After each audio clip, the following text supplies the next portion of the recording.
Welcome back to another edition of Wake Up America, Wake Up, where the truth is more important than fake news. Delivering the truth like a sledgehammer. Please don't forget to like, comment, or subscribe. Thank you. Now here is your podcast host, Raphael Fries.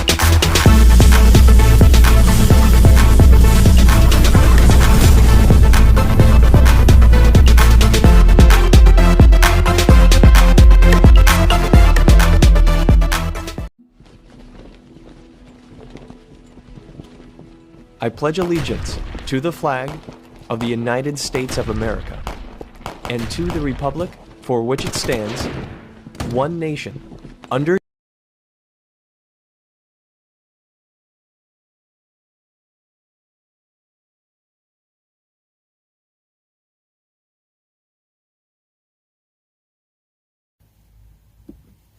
Right now, the largest national crime wave in American history is plaguing our streets and our society right now. And if you question the administration or the Democratic Party, they'll downplay it as nonsense.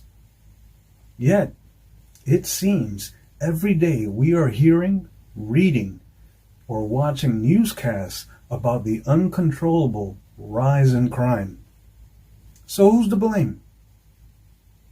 We assume law enforcement is accountable for this trending rise in crime. And we question, why aren't criminals prosecuted and remanded to jail or prison with harsher sentences for egregious violent acts, especially repeat offenders?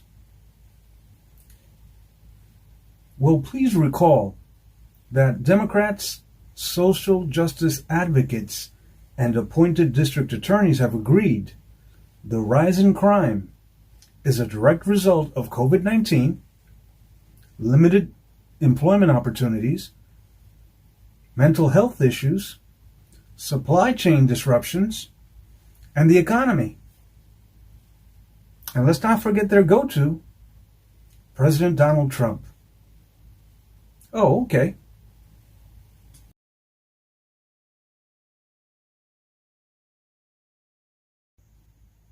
Objectively, these issues are notably catalysts for a rise in crime. If you believe in unicorns and the tooth fairy, but what is the root cause?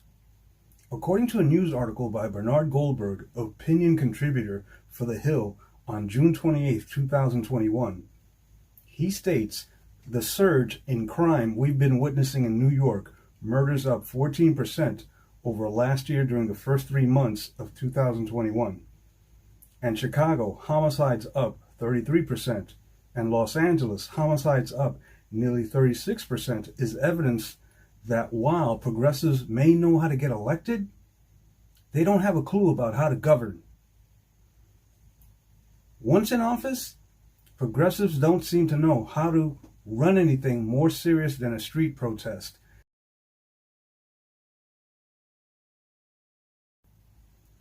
Preventing crimes and punishing crimes are two different areas in the criminal justice system, but ignoring the aforementioned catalyst,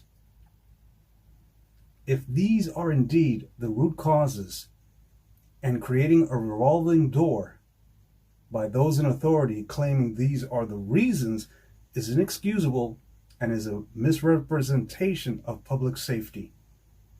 Don't take my word for it. Look at your local news, or watch overseas news media outlets that do a better job reporting on this national crime wave. The Biden national crime wave, a financially facilitated national crime wave by George Soros. The basic rule of any civilized society is that if any person commits a serious crime and is convicted of a said crime, that person ends up in jail or prison. This basic rule effectively minimizes repeat occurrences of certain crimes because the weight of the law and its subsequent consequences can be severe. Lately, That has not been how crime and punishment are carried out in certain states with the highest crime rates. A sickening pattern that some media outlets refuse to disclose to the public, or the correlation between the district attorneys elected into office and funding by George Soros organizations. Over a decade ago, the SOS Project, or Secretary of State's Project, stemmed largely from an organization called the Democracy Alliance, a self-described liberal organization founded in 2005, whose long-term objective is to raise $200 million to develop a funding clearinghouse for progressive groups, to buy elections, then push their socialist style and globalist agenda. Although this was an attempt to place progressive-minded individuals into high visibility seats of authority, this endeavor partially prevailed with the election of Katie Hobbs of Arizona, Jenna Griswold of Colorado, Jocelyn Benson of Michigan, to name a few. All of them have one name in common: George Soros. He is the chairman of Soros Fund Management and the Open Society Foundations, a former member of the board of directors of the Council on Foreign Relations. His recent endeavors unleashed funding for progressive-minded district attorneys for the defunding of the police to create civil unrest amongst we the people that fail in the prevention of rising crime in their states. Furthermore, Soros-backed district attorneys and political prostitutes were elected to continue pushing his liberal agendas and social ideologies for the destabilization of the United States. These woke district attorneys funded by George Soros, the personification of a globalist elitist with a God complex, are playing a significant role in his desire and obsession to undermine the United States' sovereignty, democracy, and freedom of its people to expedite a liberal world order. But let's cut the bullshit. This nation is facing multiple crises on many fronts. This administration and congressional bodies on both sides of the aisle, along with progressive-minded district attorneys, have done nothing to admit there is a national crime wave, nor their role in undermining additional funding for law enforcement to bring this crime wave under control. It is this dangerous ideology to defund the police that has facilitated a rise in crime by district attorneys who are soft on crime, by politicians who want open borders. Let's face it, when the people proclaim there is a national crime wave, the response from the political leadership is to defund the police, and district attorneys stating criminal policies are too severe. The administration, along with the Democrats, alike believe a mass hallucination exists, and that part of this mass hysteria comes from a MAGA agenda causing propaganda about the truth about crime in America. Furthermore, the administration and many Democrats are ignoring the sentiment of its people, saying all of this is due to systematic racism and failed policies from the previous administration. In other words, it's President Trump's fault. Seems to me when Democrats fail or we face a national crisis, that is their go-to phrase. Trump did it. Everyone is to blame except the liberal, democratic socialists, race-baiting social justice advocates.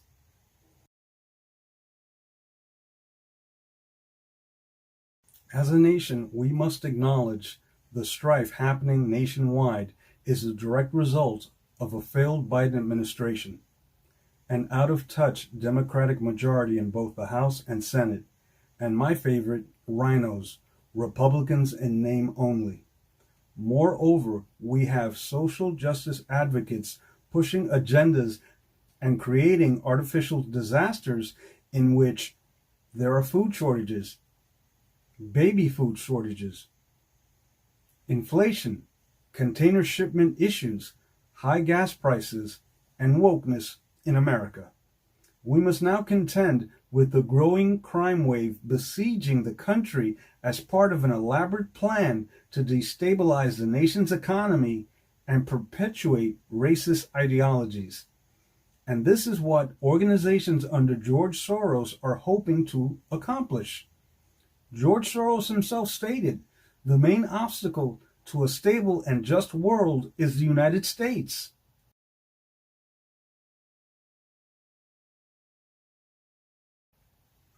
So let's see how George Soros' funding of district attorneys has revealed its progressive, forward-thinking rationale for the soft on crime policies.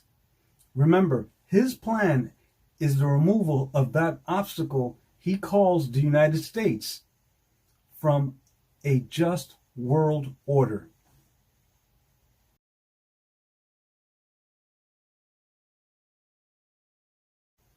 Here are some examples of those states which have Soros-funded district attorneys and the impact of their progressive-minded, soft-on-crime policies. We have strong laws on the books that punish criminals for destroying our communities. But the bottom line is this: all the laws in the world don't mean a thing if we don't have district attorneys that are willing to enforce them.